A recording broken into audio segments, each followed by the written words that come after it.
Hello बच्चों, आप कैसे हैं। आपके एग्ज़ाम चल रहे हैं और बड़ी मेहनत पड़ रही होगी और टेंशन भी रहती है। आपके एग्ज़ामों को देखते हुए आप लोगों को मौका नहीं मिलता होगा कि मेरे वीडियो देख सकें, इसलिए मैं इस समय नए वीडियो डालते भी नहीं हूँ और नए टॉपिकों पर चर्चा नहीं करता हूँ। सिर्फ एग्ज़ाम के विषय में बातें करता हूँ, आप लोगों को बताता हूँ। कल हाई स्कूल और इंटर दोनों लोगों के पेपर हैं। एग्ज़ाम के आगे के जो पेपर हैं उनके इम्पॉर्टेंट क्वेश्चंस के बारे में मैं बताऊंगा। हाई स्कूल विज्ञान और इंटर जीव विज्ञान के बारे में मैं बता चुका हूं। कल का पेपर देखने पे पता चलेगा कि आप लोगों की तैयारी कैसी रही थी। और आगे के जो फिज़िक्स और केमिस्ट्री के पेपर हैं, हाई स्कूल में मैथ का पेपर है, इसके लिए और भी तैयारी करनी होगी। आप लोग एग्ज़ाम दे रहे हैं, कुछ एग्ज़ाम के दौरान विशेष ध्यान देने योग्य बातें आप लोगों को बता रहा हूँ शॉर्ट में। पहला है, पेपर हाथ में आने के बाद प्रश्न अच्छी प्रकार से समझ लें। कई बार होता है हम जल्दबाजी में होते हैं और पढ़ लेते हैं और समझने की कोशिश नहीं करते हैं तो अर्थ का अनर्थ हो जाता है और हमारा क्वेश्चन उल्टा हो जाता है। तो प्रश्न क्या कह रहा है उसको ध्यान में अच्छी प्रकार से समझ लेने के बाद ही आंसर लिखना चालू करें। दूसरा, प्रश्न पत्र को 3 बार में हल करें। 3 बार में हल करने का मतलब ये है कि पहली बार प्रश्न नंबर 1 से लेकर के आखिरी प्रश्न नंबर तक हमें उन प्रश्नों को चुनना है जिनका हमको अच्छी तरीके से जो चीज़ें आती हैं, जिन पे हम कॉन्फिडेंट हैं। इसके बाद हमको ऐसे प्रश्नों को चुनना है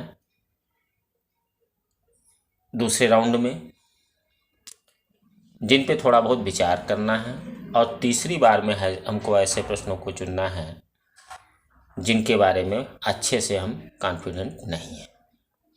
ऐसा होता है कई बार आप लोग एक साथ शुरू से लेकर के आखिरी तक सारे क्वेश्चनों को करने का प्रयास करते हैं और बाई चांस पहला ही क्वेश्चन ऐसा हुआ जिस पे कॉन्फिडेंट नहीं है तो जो आत्मविश्वास है आपका आगे खो जाता है और समय भी नष्ट होता है। और कई बार कई बच्चों का ऐसा हो जाता है कि शुरुआत के प्रश्नों में उलझे रहते हैं और जब बाद में पहुंचते हैं पीछे के क्वेश्चनों को देखते हैं तो उनको पता चलता है कि ये क्वेश्चन तो हमको अच्छे से आते थे, लेकिन वो समय सारा शुरुआत में ही नष्ट हो जाता है, जिसके कारण क्या होता है, पीछे के प्रश्न छूट जाते हैं। तो तीसरा काम करना है टाइम मैनेजमेंट।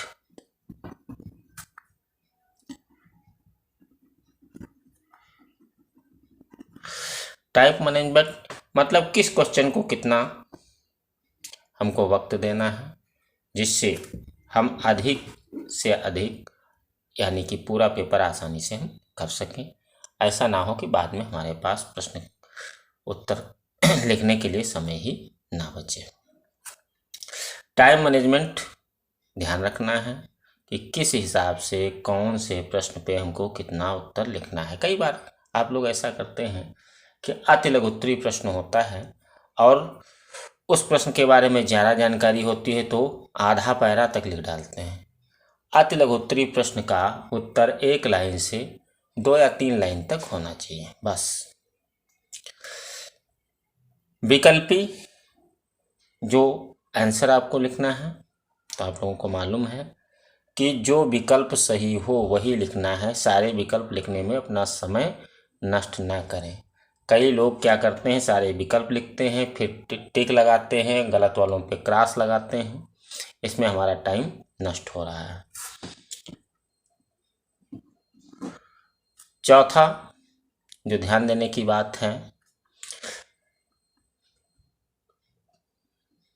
कॉपी पे अधिक कटिंग ना करें।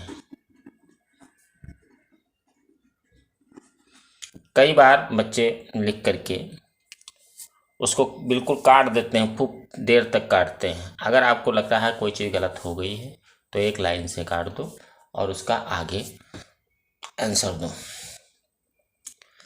पांचवा, हर पेज पे अपना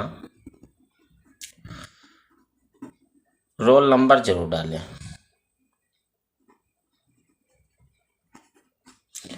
हर पेज पे अपना रोल नंबर जरूर डालें।